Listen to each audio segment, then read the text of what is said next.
Broadcasting live from the Business RadioX studios in Atlanta, Georgia, it's time for High Velocity Radio. Lee Cantor here, another episode of High Velocity Radio, and this is going to be a good one. Today on the show, we have Andre Melchionda, and he is with Arrivato Import. Welcome. Thanks for having me. Appreciate it. Well, I am so excited to learn what you're up to. Tell us about your firm. How you serving folks? Yeah, so Arrivato Imports is based here in Atlanta, and we are the leader in luxury foods. We source from all over the world, also here domestically and locally, to just provide a portfolio of products that no one else really has here. And then what do you do with these foods? Are you selling it direct to consumer, or are you selling to restaurants?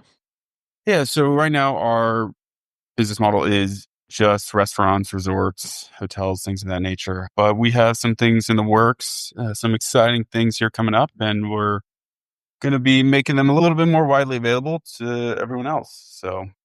So what's your backstory? How'd you get involved in this line of work? Yeah, that's a good question. One that I get probably most often because it is pretty uncommon. I have a finance background and was working in private equity for a while, and, was thinking about next steps, what I wanted to do with my career, interested in, what I'm passionate about. And so I'm Italian. I speak Italian, have a pretty good network over there. And, it was a matter of, what sort of advantage might I have over someone else or, competition. And I knew I could find basically anything I wanted to in Italy with, a couple phone calls, texts here and there. So it really started there and just kind of, being passionate and understanding the quality of food in Italy and Europe relative to here and why there was such a big lack of it, and just wanted to help kind of bridge that gap and educate and make a lot of those products a little bit more available here. So did you start with one type of food and then kind of expand just organically, or did you just have a good purveyor in Italy that you were able to get pretty much whatever you needed?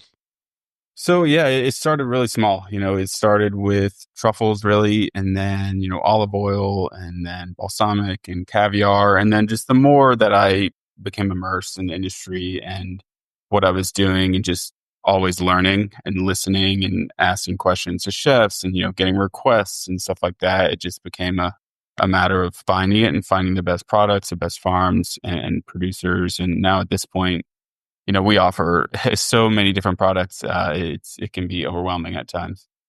So how do you kind of maintain that quality control? Are you just trusting your purveyors in Europe, or is this something that you're personally overseeing?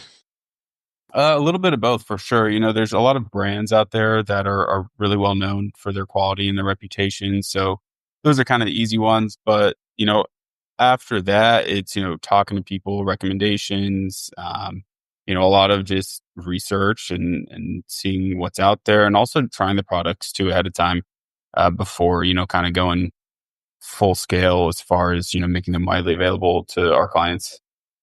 Now, when you first had the idea, okay, I'm going to go, I know Italy, I have connections there, and in America, there's lesser quality. Did you have a customer here in America that you were like, hey, buddy, if I get this, is this something your restaurant's going to buy? Like, how did the marketplace start up for you? Did you have personal connections with chefs or restaurants that kind of put in requests from you to, look, if you get this, I'll buy all you got? A little bit. I mean, honestly, it wasn't a deep network at all by any means. It was kind of, so I'm from St. Simon's Island, Georgia, small town, Southeast Georgia. And, I knew there was basically none of these products there. So I knew I could start there with the relationships that I had. And, there were a handful of places that would buy these types of products. But for the most part, no. I mean, it was a pretty cold network overall. And it was just a lot of walking into kitchens and talking to the right people and just having the quality to support, the service. And it spoke for itself in a sense. And, people started to to understand a little bit more of what we were trying to do and what I was going for. And slowly but surely, we, grew the client list, and, we're rocking and rolling here full time in Atlanta. So, did you have a chef or a couple of chefs that kind of fell in love with what you had and became kind of evangelists? In a sense, I think it was more so yes, with the olive oil for sure, especially olive oil is a big one because there is a lot of olive oil in today's markets that is really just not quality. There's a lot of them out there that are mixed, that are blends of oils from all over Europe. So to have a real, pure Italian olive oil coming out of Southern Italy was definitely like, I got a lot of wow. It was when you taste real olive oil, you immediately recognize the difference and can immediately see the quality in it, taste the quality. I mean, it's totally different than the majority of, honestly, all the olive oils that you find, especially here in the Southeast too, right? Because I feel like we're slightly behind when it comes to fine dining and really high quality products relative to a New York or, a Chicago or an LA. So bringing these products here definitely, opened some eyes for sure. Now, I'm not a connoisseur like you, but I've noticed even locally here, the first time I had a kind of a farm raised chicken egg compared to like a store bought egg, it was like a different food. Like when it's even difficult to explain that the color was different, the richness of the flavor was different. Um, when you're coming across something like that and you bring it to a chef, I'm sure, they're open to having the conversation because most chefs want, to be the best they can be and differentiate themselves with the quality. Do they have a difficult time translating that to, okay, now my customer's got to pay more. Now, I got to educate my customer to appreciate this as much as I'm appreciating it.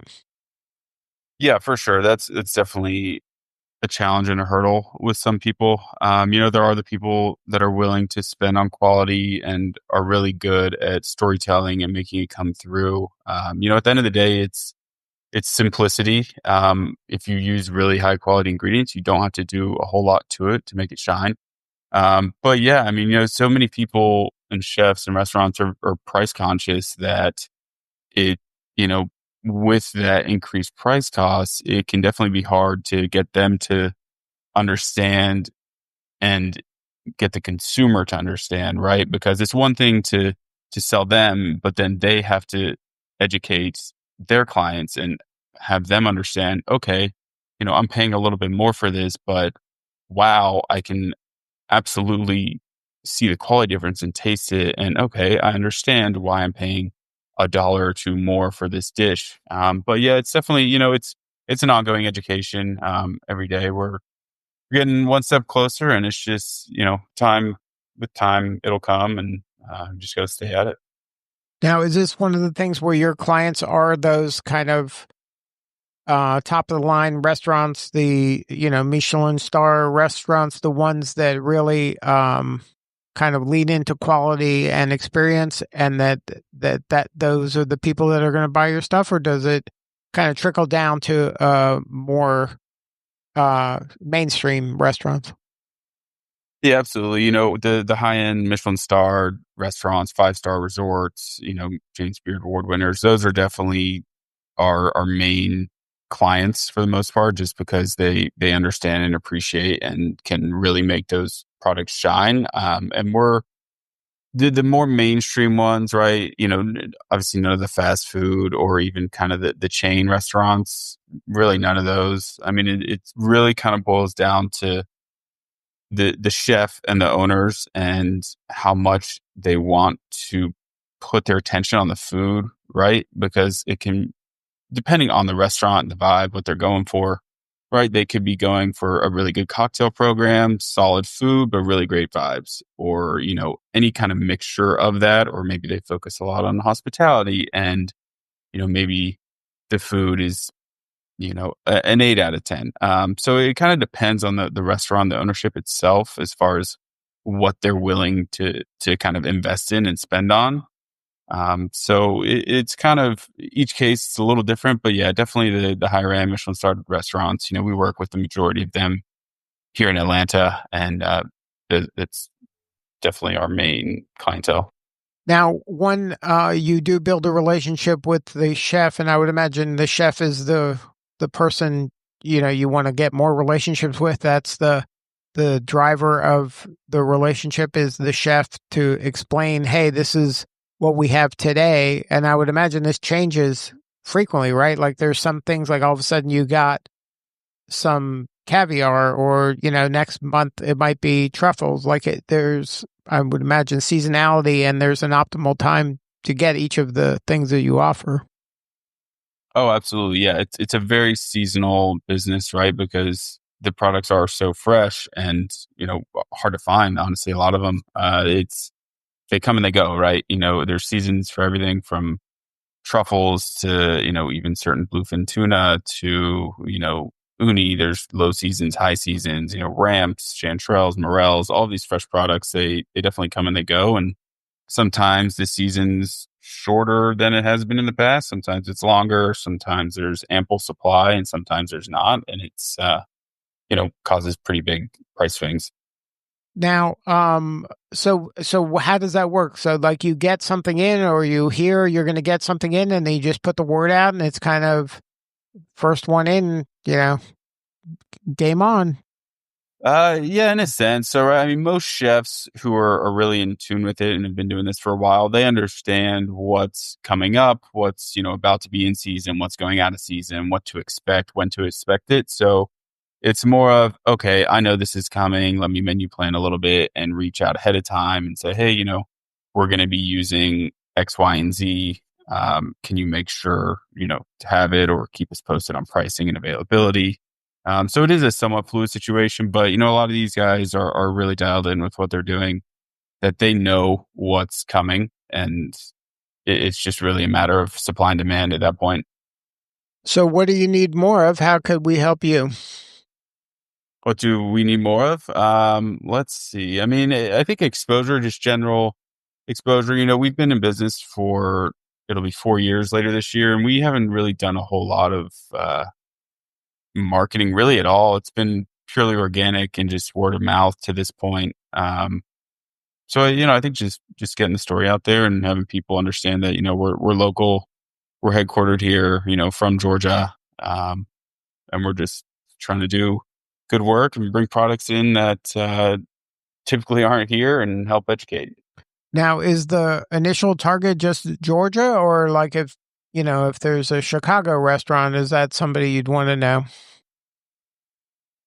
No, I mean, there's no limit. Absolutely not. We have clients in 8 different states at this point, definitely concentrated here in Atlanta just because, this is where we have, a presence on the ground and we can go see someone and talk with them a lot easier than, someone in Chicago. But yeah, I mean, we work with people all over the country. So we're absolutely open to anything and everything. If it makes sense and we can provide value, absolutely.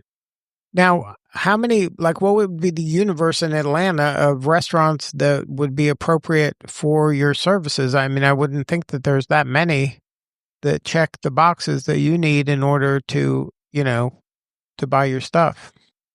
Yeah, I think you'd be surprised at the amount of restaurants that are using quality. It's definitely not in New York. It's not Chicago. It's not LA. But, we are moving in the right direction. Absolutely. And there's places that are opening, every day, it seems like. And with Michelin coming here, I think that's going to bring a lot more of these higher end restaurants and, people are going to be gunning for a star, 2 stars eventually.